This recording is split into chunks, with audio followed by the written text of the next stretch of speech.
Guadeloupe, actualité.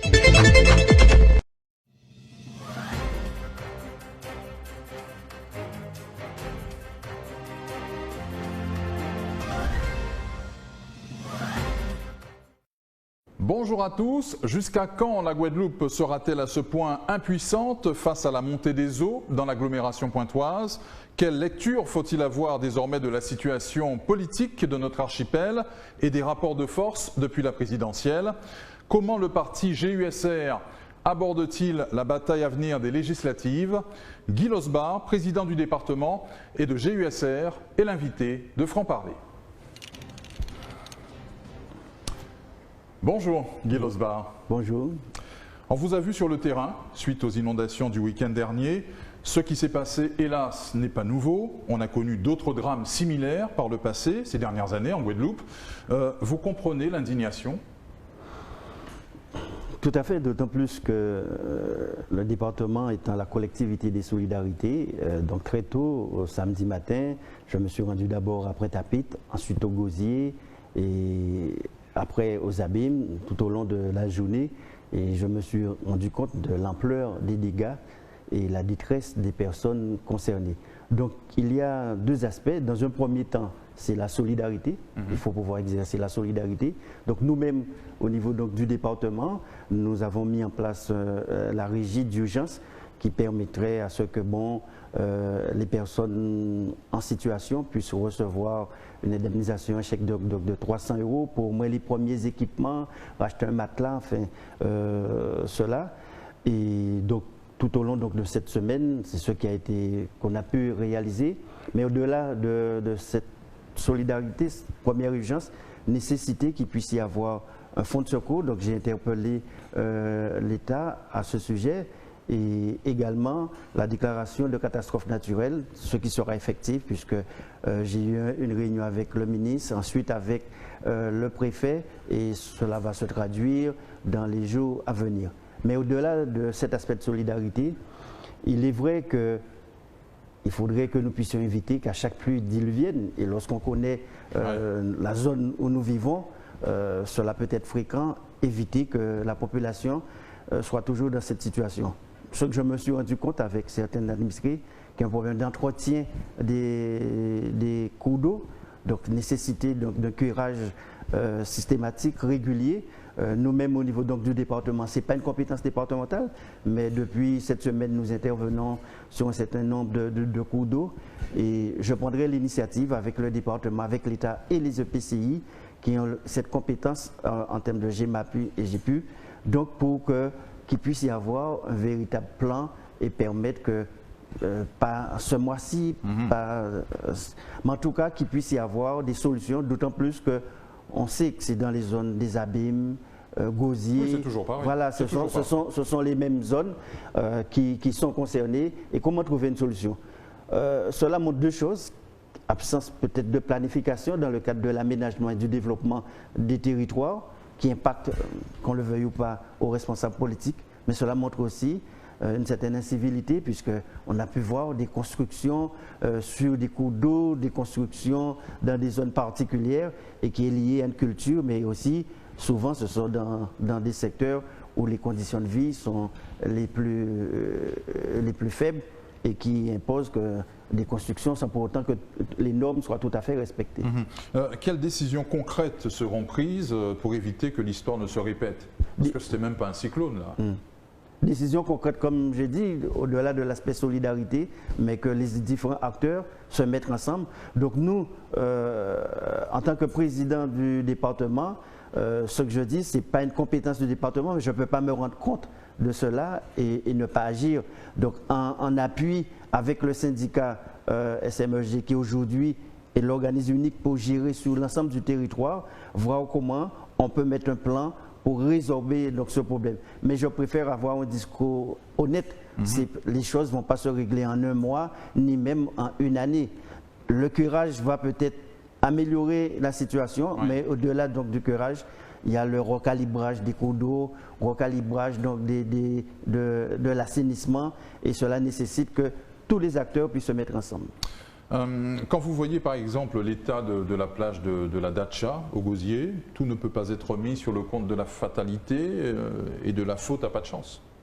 Non, mais je suis entièrement d'accord, puisqu'il faut se dire aussi, puisque c'est surtout en tant qu'ancien maire, certaines villes ont connu un développement sans pour autant que les choses soient planifiées. Donc si bien on se retrouve avec des réseaux non adaptés, des routes non calibrées, des assainissements non adaptés également, qui ne suffisent pas, et tout cela, lorsque les normes de sécurité, les pluies ne sont pas respectées, on se retrouve face à ce problème d'inondation, ou voir ce que vous évoquez pour la Dacha.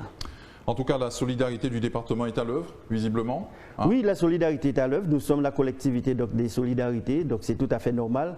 Mais moi, en tant que responsable politique guadeloupéen, il ne faut pas se contenter d'une solidarité. Ce qu'il faut, c'est que nous puissions régler les problèmes. Et c'est en ce sens que je dis, quelles que soient les compétences, moi, je prendrai des initiatives pour qu'à côté des EPCI et voire du syndicat, que nous puissions avoir une évolution, une amélioration. Mais comme j'ai eu l'occasion d'expliquer aux administrés, il ne faut pas qu'ils s'attendent que, bon, dès 2022, ce problème sera réglé. Mais ce qu'il faudrait, c'est qu'ils puissent voir l'évolution. Et je pense qu'il faudrait un véritable copil entre les différents acteurs avec des comptes rendus d'étapes pour voir l'évolution. Oui, on a l'impression de vous entendre parler du dossier de l'eau, c'est pareil. Non, le dossier de l'eau, aujourd'hui, n'est pas dans la même situation. Puisque vous savez, ce qui créait le problème, c'est que nous avions plusieurs organismes qui géraient l'eau. Aujourd'hui, il y a un syndicat unique. Donc le syndicat unique, il y a un seul acteur. Donc pour son fonctionnement, on a vu département et région, nous avons garanti 50 millions. L'État a confirmé qu'ils vont pouvoir intervenir en termes d'investissement. Donc ce qui voudrait dire, au fur et à mesure, le problème va se régler. Puisque aujourd'hui, on sait qu'il y a 60% de pertes dans les fuites d'eau. Donc cela nécessite un temps et pour pouvoir régler ce problème. On sait qu'il faut revoir la canalisation. Mais le problème qui se posait autrefois, le cercle faisait des interventions, ensuite il fallait qu'il soit payé par Eau d'Excellence, ensuite Eau d'Excellence avec la régie de Sainte-Rose. On sait très bien que cela générait tout un ensemble donc, de problèmes. Première solution, qui est qu'un seul opérateur. Et je suis convaincu que dans 2, 3, 4 ans, nous verrons les résultats. Il est vrai qu'aujourd'hui, cela fait 6 mois que l'opérateur a été créé. On se dit, ouais, mais il y a un nouvel opérateur, j'ai toujours pas d'eau. Même s'il y a déjà... Et ça, vous pouvez l'entendre. Même s'il y a, non, je l'entends. Mais c'est mon rôle aussi donc, de l'expliquer. Qu'est-ce qui se passe? Quand vous avez un problème d'électricité, vous n'allez pas voir le maire. Quand vous avez un problème de téléphone, vous n'allez pas voir le maire. Et ce que je souhaite, c'est que dans 2-3 ans, lorsque nous aurons le syndicat constitué et qui met en place tout un ensemble d'actions, que lorsqu'on aura un problème d'eau, on ne pensera même pas à l'OSBAR, Chalus, préfet ou maire, mais qu'on dira c'est le syndicat et les problèmes vont se régler comme c'est le cas en matière de réseau électrique ou réseau téléphonique. Nous devrions arriver à ce stade et je suis convaincu que nous allons y arriver. Oui, aujourd'hui, c'est plus un problème de management du syndicat. Un problème de finance aussi, non? Mais de finances, vous savez, les finances, quand il y a une volonté, on met en place des stratégies, on peut trouver des finances. Parce que qu'est-ce qui se passe? Aujourd'hui, département et région ont garanti un prêt de 50 millions. On sait très bien que la facturation n'est pas encore à 100%, donc il y a beaucoup de personnes qui n'ont pas encore reçu leur facture. En plus, ils ont reçu cette première facture qui correspondait à 6 mois de consommation. Et aujourd'hui, je crois que l'encaissement est de l'ordre de 40%. Mais vous imaginez bien que lorsque l'encaissement sera de 60-80%, l'eau pourra payer l'eau. Ah, très bien. La réponse majeure à la majeure partie des problèmes du pays, Guy Losbar, réside dans la capacité de la région et du département à travailler vraiment de concert. Vous avez parlé de votre contrat de gouvernance concertée, vous avez mis en place les commissions mixtes avec la région, mais pour l'instant ce ne sont que des intentions. Non, puisque déjà la majorité des problèmes ne résident pas uniquement en région, département, mais sauf que pour l'administrer, on sait qu'il y a 3 niveaux de responsabilité. Ou c'est pas le maire, si c'est pas le maire, c'est département région, ou quand c'est pas département région, c'est le président. alors que nous n'avions pas forcément toutes les compétences. Concernant région et département, tout le monde sait que le GIESR et moi-même, je suis pour une collectivité unique, de manière à donner beaucoup plus de lisibilité et que les politiques publiques soient beaucoup plus efficaces. Trop souvent, on a vu départements et régions se déchirer, être en guerre sur des questions où l'intérêt supérieur de la Guadeloupe n'était pas mis en avant. Au cours de la campagne 2021, l'ensemble des candidats pour la liste régionale et des candidats soutenus par le GIESR, nous nous sommes engagés à ce qu'il puisse y avoir un contrat de gouvernance concertée. Le contrat de gouvernance concertée, c'est de dire qu'il y a un certain nombre de politiques où régions et départements doivent se mettre ensemble. Et c'est en ce sens que nous avons mis hier en place les 10 commissions mixtes. 10 commissions mixtes co-présidées, départements et régions, sur l'agriculture, sur la culture par exemple, sur le tourisme, sur l'économie bleue, donc de manière à ce que nous puissions être beaucoup plus efficaces, mais aussi qu'il puisse y avoir une lisibilité. Je donnerai un exemple, l'agriculture. Aujourd'hui, la majorité des terres, ce sont des terres du département, alors qu'il y a une politique agricole que la région doit pouvoir mettre en place. L'irrigation, c'est une compétence départementale. Si les deux collectivités ne travaillent pas ensemble, nous ne pourrons pas atteindre des objectifs, nous ne pourrons pas être performants. Donc c'est en ce sens que nous nous mettons ensemble. Et d'ailleurs, ce que nous disons, on doit pouvoir atteindre l'autonomie alimentaire. L'autonomie alimentaire, ce serait illusoire. Même les plus grands pays aujourd'hui ne sont pas autonomes sur le plan alimentaire. Mais ce que nous disons, c'est que nous définissons un certain nombre de secteurs. Nous avons défini dans un premier temps 10 secteurs où nous disons que la production doit atteindre 80 voire 100% de notre consommation. Et cela va se faire en parfaite cohésion département et région. Dans le domaine les ports, la pêche, 80% des ports sont détenus par le département. Or, la politique de la pêche est de la compétence de la région. Donc, vous comprenez parfaitement, s'il n'y a pas une entente entre les deux collectivités, nous ne pourrons pas être efficaces. Et c'est ce que nous allons faire. Nous avons rencontré le syndicat pour des marins-pêcheurs. Nous allons mettre à Marie-Galante le lycée de la mer pour donner de la consistance. Dans le tourisme, pareil, les forts appartiennent au département, Beauport, le département. Lorsqu'on prend même les parcs au niveau donc, du département, tous les musées sont du département. Donc s'il n'y a pas cette connexion et cette concertation entre les deux collectivités, nous ne pourrons pas mettre en place une politique touristique efficace. C'est cette volonté que nous avons et je pourrais vous citer plusieurs exemples et qui montrent cette nécessité qui est ce contrat de convergence, de gouvernance concertée, et les deux administrations vont se réunir tous les 15 jours, les directeurs de cabinet, mais également chaque semaine les référents, puisque chaque collectivité a défini donc des référents. Et le troisième volet, c'est la population. On ne peut pas développer l'agriculture sans concerter les agriculteurs, sans concerter les professionnels. Mais au-delà des professionnels, on veut aussi qu'il y ait cette concertation avec la population. Donc chaque année, sur des thématiques, sur des questions, nous allons consulter la population et de manière à mieux définir les politiques publiques. Très bien. Les commissions mixtes région-département ont donc été installées, vous l'avez dit. Quelle feuille de route et surtout comment pourra-t-on évaluer l'efficacité de la démarche? Donc, quelle feuille de route? Un certain nombre d'objectifs seront fixés pour chaque commission, puisque les commissions mixtes sont liées à des thèmes. Je vous citais le tourisme, je vous citais donc un certain objectif. Je prends par exemple dans l'agriculture. Sur 10 produits, nous allons nous engager à ce que nous puissions, au cours de cette mandature, avoir une autonomie alimentaire. Donc, dans ce cadre-là, il y aura qui sera fixé, des seuils. Et chaque année, il s'agira pour nous de dire, bon voilà, la consommation était de 20%, la production était de 20% de la consommation. Voilà, cette année, grâce aux mesures que nous avons pu mettre en place, la production est de 40%. Ensuite, jusqu'à ce que nous atteignions d'ici 2028 les 80 ou voire 100%, puisque c'est illusoire de penser que c'est 100%. Mais ce que nous voulons, en tout cas sur un certain nombre de produits, que la production guadeloupéenne puisse atteindre 80%. J'expliquais pour les marins-pêcheurs, on sait aussi qu'il y a un problème de renouvellement. Lorsqu'on va mettre l'école de la mer, il y a tout un ensemble donc, de métiers nouveaux qu'on va pouvoir former. Et chaque année, on pourra faire le point en disant, voilà, on a permis l'installation de 2 nouveaux marins-pêcheurs. On a permis la formation dans tel domaine des métiers de la mer d'un certain nombre donc, de Guadeloupéens. Très bien. Guadeloupe Unie, Guy Losbar a tiré tous les enseignements du vote de la récente présidentielle en Guadeloupe?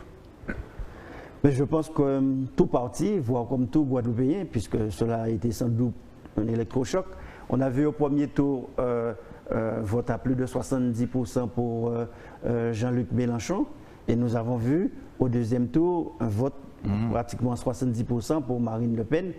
Bon, lorsqu'on regarde, on voit que ce sont les mêmes électeurs en très grande partie qui ont voté Mélenchon et qui après ont voté Marine Le Pen.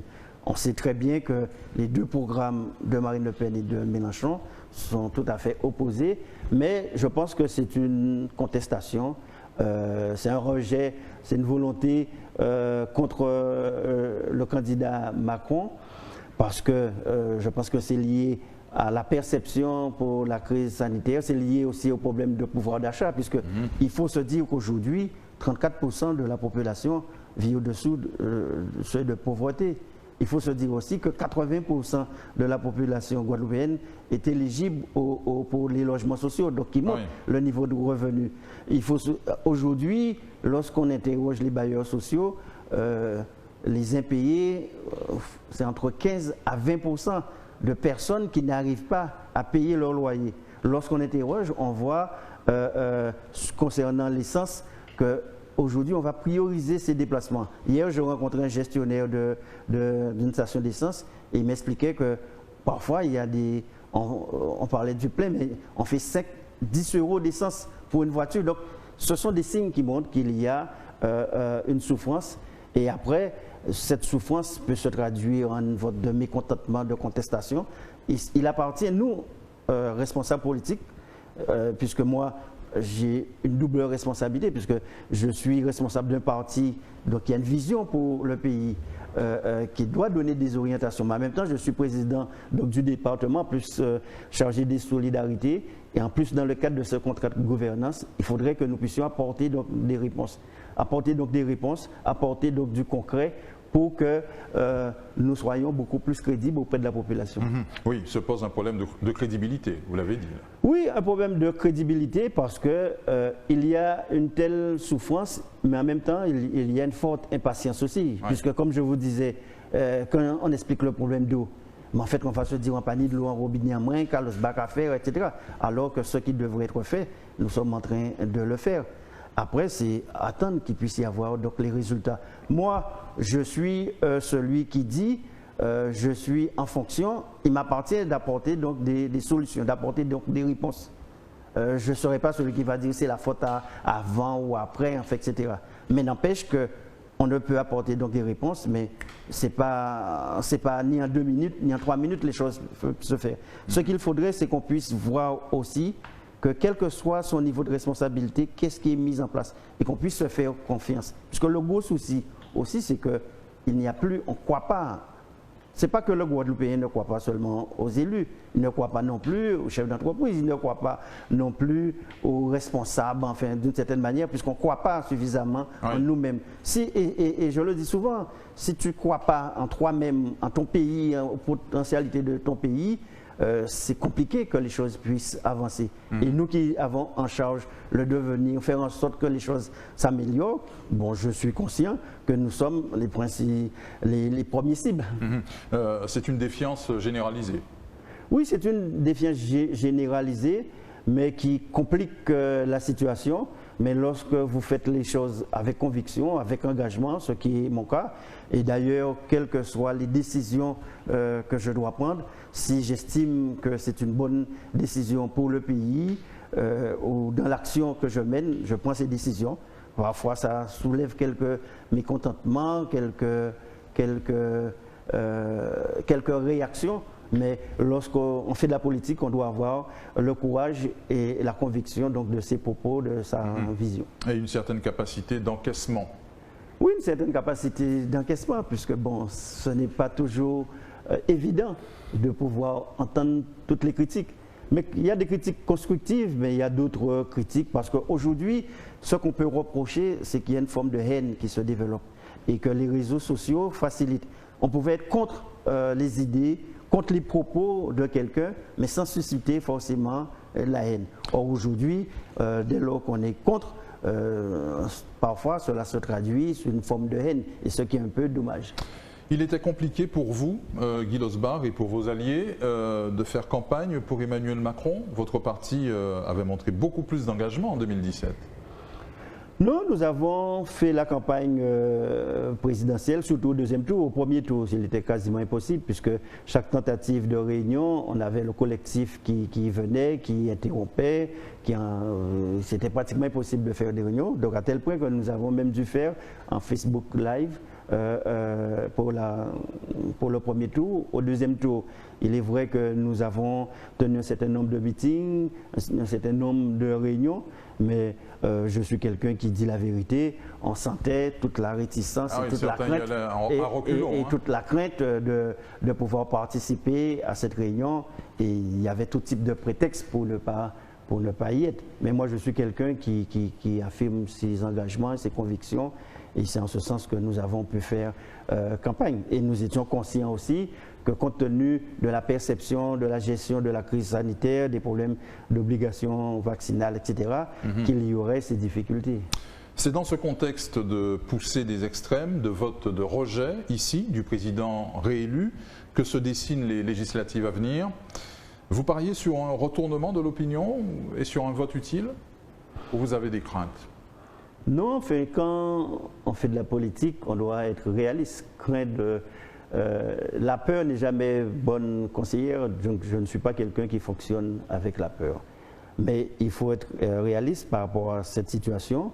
Donc nous, les élections législatives, c'est l'occasion pour nous de mettre en avant un certain nombre de valeurs et faire en sorte que les parlementaires qui seront soutenus ou investis par Guadeloupe puissent demain défendre ces éléments. Je pense que nous sommes à un stade au niveau donc, du pays, quel que soit celui qui va gouverner, il va y avoir des changements, des évolutions sur les institutions, sur le rapport avec l'outre-mer, sur la gestion même des collectivités. Il est important pour que nous ne subissions pas donc des propositions, des décisions au niveau national et que nous puissions faire des propositions ou en tout cas être en capacité de concertation. Lorsque j'ai rencontré le président de la République, c'est cela que j'ai eu l'occasion donc de dire. Il faut revoir la vision, la perception de l'outre-mer. Et d'ailleurs, je dis même, le thème outre-mer même, c'est un thème qui peut déranger dans la mesure que l'outre-mer fait référence à la métropole et la métropole fait référence à la colonie. Donc c'est en ce sens qu'il faut revoir cela. Moi, je suis plus partant pour qu'il y ait une gestion comme si c'était un archipel France avec des territoires où chaque territoire a ses particularités, ses handicaps, ses atouts, mais apporte sa contribution à l'échelle nationale. Et c'est en ce sens que je dis qu'il faudrait que nos réalités, nos particularités soient mieux prises en considération, mais cela nécessite que nous-mêmes, nous puissions faire valoir cela.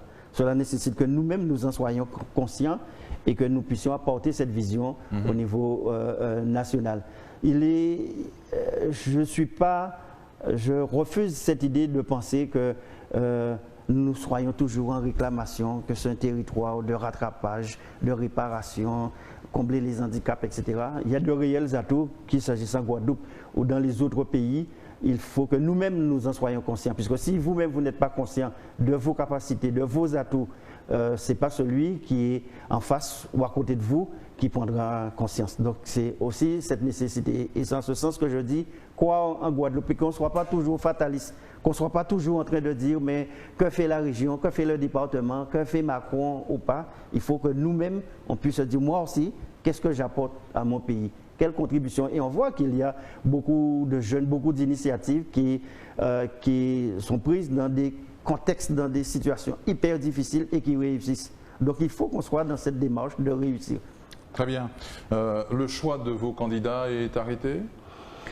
Vous imaginez que nous sommes à 40 jours donc, des élections, donc je ne dirais pas arrêter à 100%, mais arrêter à 80%. Après, vous savez qu'il peut toujours y avoir une ou deux circonscriptions où il y a plusieurs candidats qui peuvent se manifester et qui nécessitent encore une réflexion, des contacts, des auditions.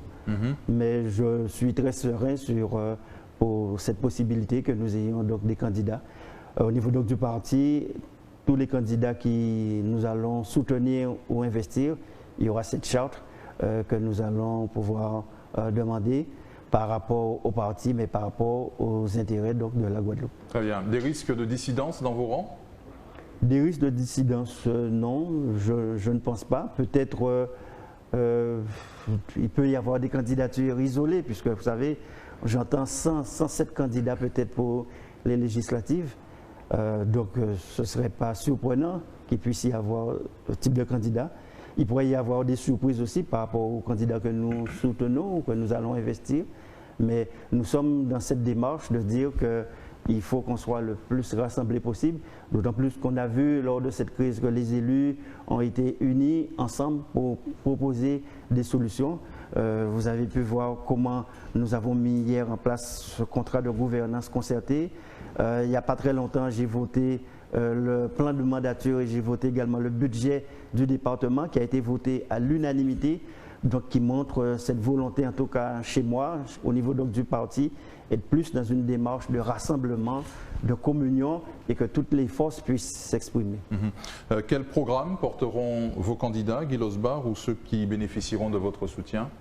Donc, quel programme? Déjà, nous l'avions suffisamment dit. J'ai évoqué il y a un instant les problèmes d'organisation institutionnelle, puisqu'il faut que nous puissions avoir des marges de manœuvre, mais des marges de manœuvre qui voudraient dire dans certains domaines, pour que les réalités et les particularités de la Guadeloupe soient prises en considération, soit l'habilitation ou encore des transferts de compétences. Parce que je dis qu'il faut beaucoup plus de domiciliation locale du pouvoir.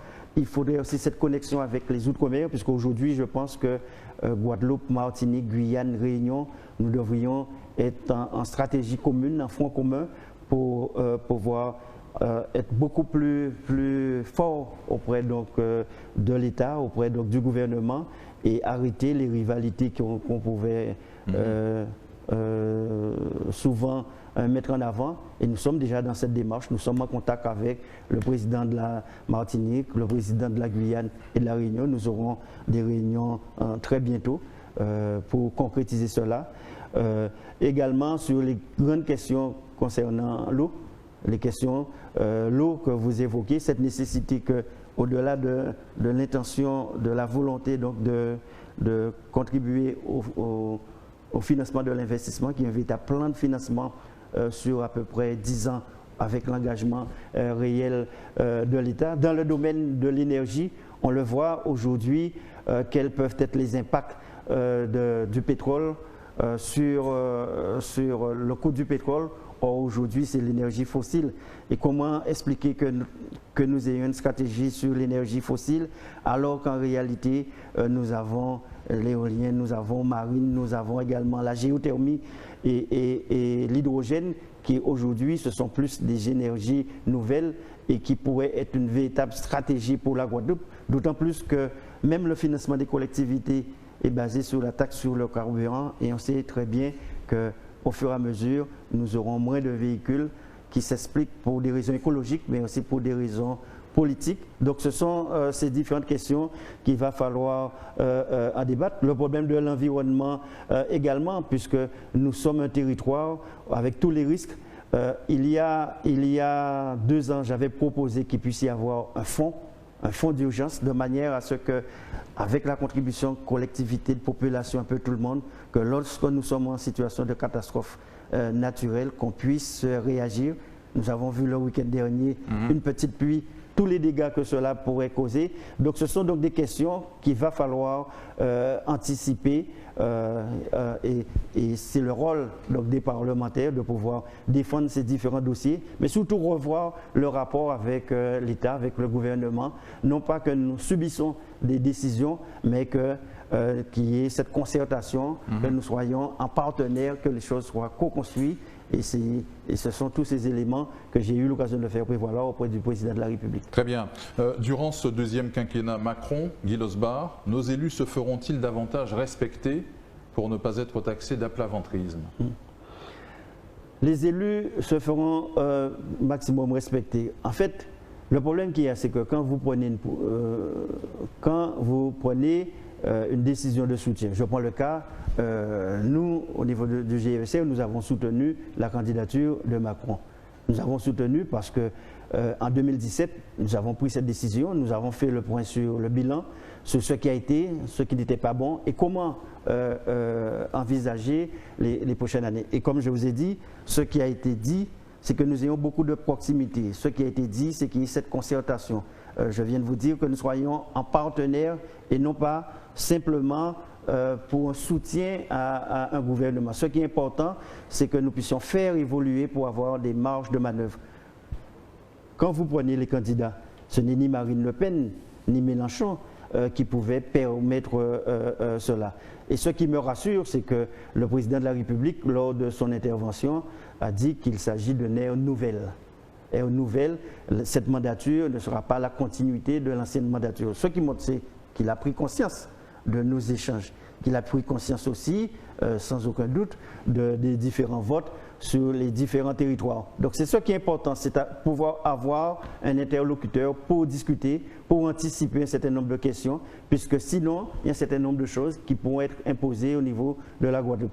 Nous sommes un parti guadeloupéen, ancré sur les réalités guadeloupéennes, et c'est ce qui est déterminant dans les différents choix. Et pour se faire entendre, je suis très réaliste.